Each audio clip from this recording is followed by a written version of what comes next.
guys, I bet you have no idea who I'm about to speak to. I know the tricks of this trade. I know.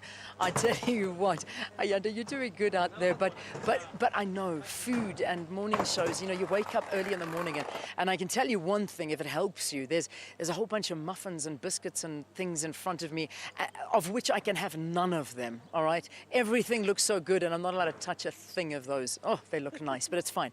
We're not talking about food as yet. We will talk about that a bit later on in the program. But right now, we're going to be talking about Gauteng tourism. There's actually something I want to show you before. I hope we've got the shot of it. There's actually a car on top of the building. So can we put that on screen, just that picture? There you go. Have a look at this car. I'm going to give you a bit of a history lesson, and it's such an interesting one. Now, when you do arrive here, there is this car on top of the Arts on Main building. And what's so nice about this is that the previous owner of this building was the owner of this car. And have you driven on Corlett Drive here in Johannesburg? You know Corlett Drive? Everybody knows Corlett Drive. Well, that was Mr. Corlett's car. And Mr. Corlett happened to be the mayor of Johannesburg from 1931 to 1932. And he owned this building back in the day. And that was his car, which is still on top of the building. Isn't that nice? A little bit of trivia, a little bit of a lesson for you as you come down and visit this area, which I thought was quite interesting and quite a nice story as well.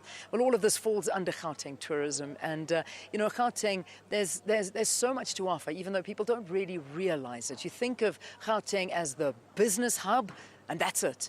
Meantime, there is so much more. Believe me, we live here and we have to get away to survive in this hustle and bustle of the area. So Dawn Robertson, who heads up Gauteng Tourism, is my next guest, and we found ourselves in a bit of a tea party situation where I have my own tea, but you see, I've got connections here. I've been begging since 6 in the morning. I heard you. Dawn, I mean, this is Gauteng. And this particular area, let's start off where we are right now. I mean, this area, I think, has done so much for the inner city in changing perceptions. This area, Mabaneng, has been phenomenal in that respect. I think, you know, you said earlier that Gauteng and Johannesburg in particular is known as a business destination. And we do very well in business tourism. But you know what the big thing in the world is right now is urban tourism. And this city and this province has started to evolve into the most amazing spaces. And I would say the nucleus of it all is the Mabaneng precinct. And Jonathan Lieberman has done amazing things with this space right from day one. I mean, I was one of the early adopters, and I heard you speaking to the manager of Canteen, you know, when nobody would arrive here. And so quickly it's just grown into this phenomenal space with the most amazing entrepreneurs operating in this space. You've got people like Becky at Curiosity Backpackers, who does these Main Street walks, which are phenomenal if you haven't done them. And, you know, so it's not just Mabaneng. You've got the sheds opening up down the road now in Fox Street, the Fox Street sheds with Gerald Gardner. That's going to open up in a few weeks' time. You've got the whole Braamfontein development, the fashion district. The city is just buzzing. And international tourists are flocking into these spaces. Need to have that. I mean, whichever way you look at it, the heart of a CBD, well, the CBD is really the heart of a city, and this is the heart of Johannesburg. And I mean, you know, when you look back to those days gone by, I mean, the buildings in this area are just absolutely magnificent. The streets are beautiful. The place has got such a vibe. And yes, it did go down, and it went down badly, and it's still a lot of work to be done. But these certain areas that are cropping up around here are just something we need to be proud of, and it will spread. No, we definitely have to be proud of it, and we have to use it. I mean, we did a familiarization trip last year around about November with SA Tourism Germany, and we brought 75 journalists, travel trade with Thomas Cook out here, and they didn't go anywhere else in the country. They came to the inner city of Johannesburg, and it was phenomenal. I mean, the media coverage, people were blown away by what happens here. I was talking to somebody the other day who does tours of Hillbrow and Ponty, and I said, who's your target, or who's your biggest audience? And it's German tourists, you know, so the international visitors are feeling safe. They're coming in here. The Red Bus has done amazing things to bring people into the city as well. We're looking at linkages between the Mabaneng bus and the Red Bus because it can't come into the space. But but people are really starting to experience it. And I think for us as Gauteng Tourism, one of our biggest drives is to get local people, get people like yourself that live in Gauteng to actually experience the amazing things that we have and to become tourists in their own backyards. That's how I feel sometimes coming here as well. We talk about Gauteng and we talk about the rich culture of this province as well, because there is a very rich culture, and I'm not only referring to the cradle of humankind, because it's magnificent out there, and people must experience that as well. But the people that have come into this province and the things that they've done. We spoke with the tourism minister about Mandela and the Mandela route. Talk to us a little bit more about this. I think, SA Tourism has done a phenomenal job of plotting a route around the entire country, looking at Mandela and the role he played and the work he did. We in Gauteng have also developed a complete route map.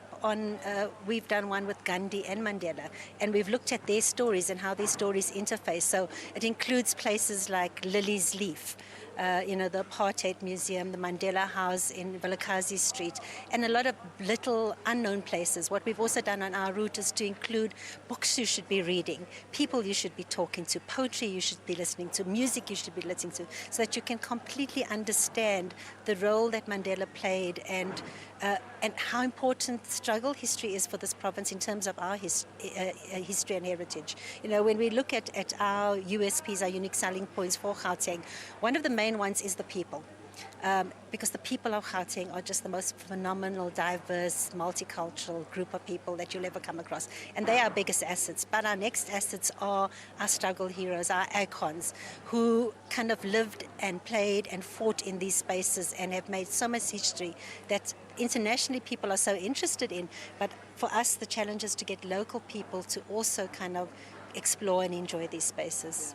Well, we talk about these icons, and we showed them a bit earlier, but there is this exhibition that's taking place for Adrian Stern. We've had him on the program numerous times for his 21 icons photographs. I actually tweeted my favorites a bit earlier, and the comments that have come have been incredible. So it really is. We need to celebrate these heroes. For us, who are trying to sell the destination, we sell the destination through people and stories.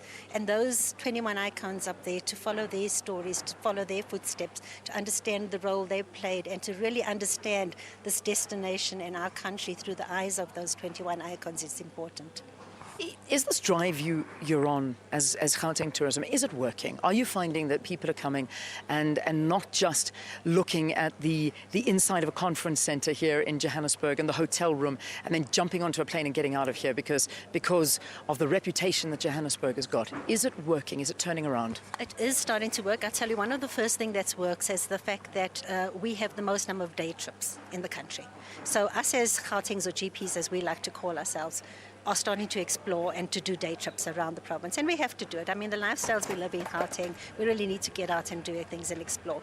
And obviously the urban centres are big, but people are also doing short break getaways down to the Vaal, on the river, to Marapeng, into the Cradle, down to Dinner King, etc. And we're starting to see, as we work with our convention bureau of adding pre and post tours onto business events, that people are staying a little bit longer. And we've worked out, that if people stay just 1 or 2 more days, it's going to have such a huge impact in terms of job creation in this province. And the way we kind of positioning to sell it is we're looking not at Gauteng as a huge destination, but we're selling neighborhoods. And when I talk about neighborhoods, it could be the Mabaneng precinct as a neighborhood. So delving down into these spaces, or it could mean going into Soweto, into a township, going into that little neighborhood and understanding the nuances of that space, the culture of the people, what's made them what they are, tasting the food, meeting the key informants who live there, be they an artist or a struggle veteran. And it's trying to get those unique, authentic experiences and those very special, intimate experiences available to the everyday person, the international person and the local visitor. That's going to make people really start to explore the province more. And that's the reality. It doesn't matter which country in the world you visit, whether it be Paris, whether it be New York, whether it be... and one that really jumps to mind for me is Buenos Aires. And you go there and you arrive and you think, okay, this is just a city. But when you start digging deeper and you go to the different neighborhoods, because there are so many different neighborhoods. Locals, you kind of meet, and that's what we're trying to do. We're trying to find local people from each neighborhood who will become our ambassadors and our informants, who could go onto our website and say, hey, what's happening in our neighborhood this weekend, and make you feel like you're part of it. So you don't feel like you're this tourist on the outside, kind of the voyeur. You actually become part of that space. That's what makes for a phenomenal experience, and that's going to get people to come back, and that's going to change the perceptions of Gauteng and Johannesburg as being this unfriendly place.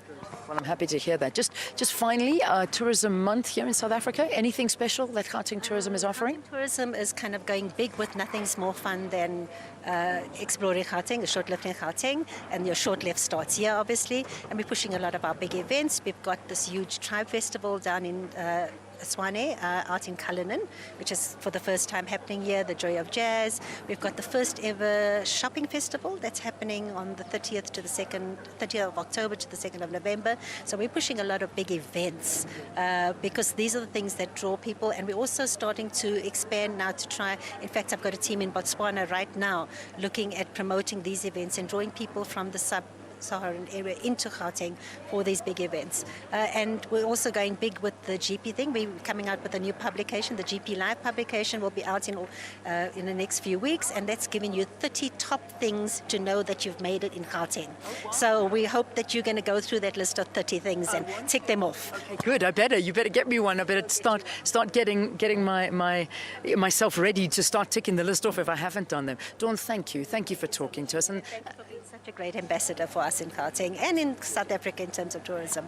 Absolutely. I mean, this is when you're born in a province, it has a very special place in your heart, and certainly Gauteng is a very special province. It's got so much to offer that people just need to dig deeper. It's there. Just dig deeper and you'll be amazed.